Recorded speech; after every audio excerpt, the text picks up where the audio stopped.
السلام علیکم ورحمۃ اللہ وبرکاتہ۔ کیسے ہو پیارے دوستو؟ یہ میرا خیال ہے کہ آپ کے ساتھ باتیں کرتے کرتے نا آپ میرے باغیچے کو بھی انشاءاللہ تعالیٰ دیکھتے رہیں گے۔ میری یہ جو سبزیاں لگائی ہیں نا، اور اسپیشلی میں حیران ہوں، مرچیں زیادہ مطلب میرے باغیچے میں مرچیں زیادہ اگتی ہیں۔ اب مرچوں کے جتنے پودے ہیں وہ زیادہ زبردست ہیں، اور یہ پتہ نہیں کیا چیزیں ہیں، پر یہ بھی گرو کر گئی ہیں۔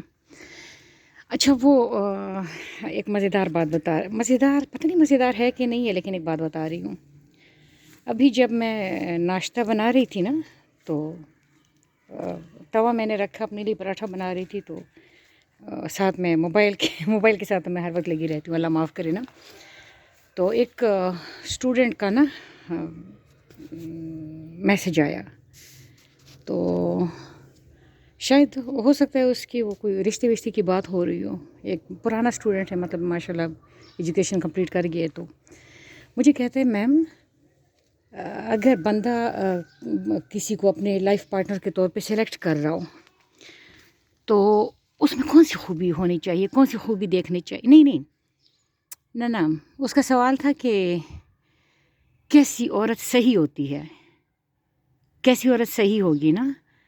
تو میں نے اس سے کہا کہ بیٹے، ہم کیسے ڈیسائیڈ کر سکتے ہیں کہ یہ بندہ صحیح ہے اور یہ بندہ غلط ہے؟ یہ تو بڑا ججمنٹل سا وہ ہو جائے گا نا۔ میں اس کے حق میں ہوں کہ اگر آپ صحیح ہیں تو پھر سب صحیح ہیں، اگر آپ صحیح نہیں ہیں۔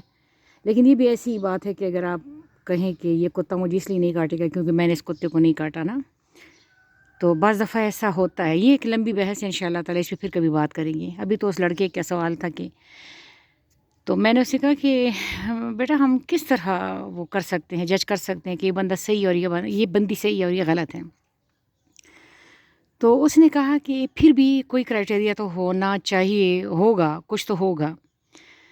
تو جب تک پراٹھا بن رہا تھا تو میرے ذہن نے اس پہ کام کیا تھوڑا سا، اور مجھے سمجھ آ گئی، ذہن نے نہیں، دل نے مجھے سمجھ آ گئی کہ میں نے اسے ایک بڑا پیارا سا میسج کیا۔ میں نے اسے کہا کہ جو عورت مذہب سے وابستہ ہو، چاہے وہ کسی بھی مذہب کی ہو، لیکن مذہب سے وابستہ ہو، تو اس کو تم اپنا لائف پارٹنر بنا لو، اگر اس طرح کا کوئی معاملہ ہے۔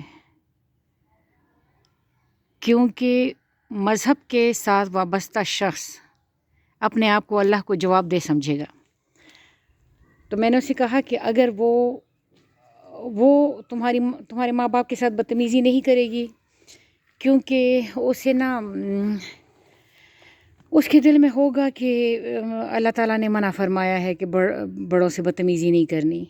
اگر وہ اپنے آپ کو اللہ تعالیٰ کے سامنے جواب دہ سمجھے گی نا، تو بڑوں کے ساتھ بدتمیزی نہیں کرے گی کہ یہ اللہ کو ناپسند ہے، اور شوہر کو چھوڑ کے نہیں جائے گی کہیں، کیونکہ اسے پتہ ہے کہ یہ بے وفائی اللہ کو ناپسند ہے۔ اگر وہ اپنے آپ کو ایک گریٹر ہستی کے سامنے جواب دہ سمجھے گی نا، تو پھر ان کی ایک لمٹ ہوتی ہے، ایسے بندوں کی نا ایک لمٹ ہوتی ہے۔ اگر وہ زیادہ مطلب برے بھی بنے نا، تو وہ ایک حد پہ جا کے رک جاتے ہیں، ان کی لمٹس ہوتی ہیں جن کو وہ کراس نہیں کرتے۔ لیکن اگر ایک بندہ بالکل وہ جو جیسے نہیں لبرل آنٹیوں والا رواج چلا ہے، جو بالکل لبرل ہوتے ہیں، جو کہتے ہیں میری مرضی، تو میں نے اسے کہا کہ جو بندے میری مرضی پہ چلتے ہیں، تو چونکہ ہماری مرضی کوئی نہیں ہے، اگر میں کہوں میری مرضی، تو پھر میری ہی بدن کی مٹی کی بغاوت بھی دنیا کو برباد کر کے رکھ دے گی، میری ہی بدن کی آگ کی بغاوت بھی دنیا کو برباد کر دے گی، میری ہی ہوا اور میرے ہی پانی اور میری ہی مٹی اور میرا ہی جسم یہ تباہ کاری کا سبب بنے گا۔ تو میری مرضی کوئی نہیں ہے، مرضی اللہ کی چلنی ہے، ہم اللہ کو جواب دیں ہیں۔ بلکہ ابھی میں نے قرآن میں وہ کوئی پوسٹ میرے سامنے آئی، تو کوئی آیت تھی، اس آیت کو میں دوبارہ تفصیل سے پڑھوں گی، لیکن وہ آیت یہ تھی کہ اور جب وہ کہہ اٹھیں گے کہ اللہ خیر کرے، جب وہ کہہ اٹھیں گے کہ کیا ہمیں مہلت مل سکتی ہے، یعنی ایک وقت آئے گا کہ انسان اس طرح زور و شور سے پچھتائے گا جب وہ اللہ تعالیٰ کو کہے گا کیا مجھے مہلت مل سکتی ہے۔ تو جو بندے مذہب کے ساتھ وابستہ ہیں، اس کا مطلب ہے کہ وہ روحانی طور پہ ان کے ڈانڈے بہت دور جا کے مل رہے ہیں، اور جو مذہب سے دور ہیں ان کے ڈانڈے قریب ان کے جسم پر ہی ختم ہو رہے ہیں، پھر وہ یہی کہیں گے میرا جسم میری مرضی اور میری مرضی اور یہ وہ.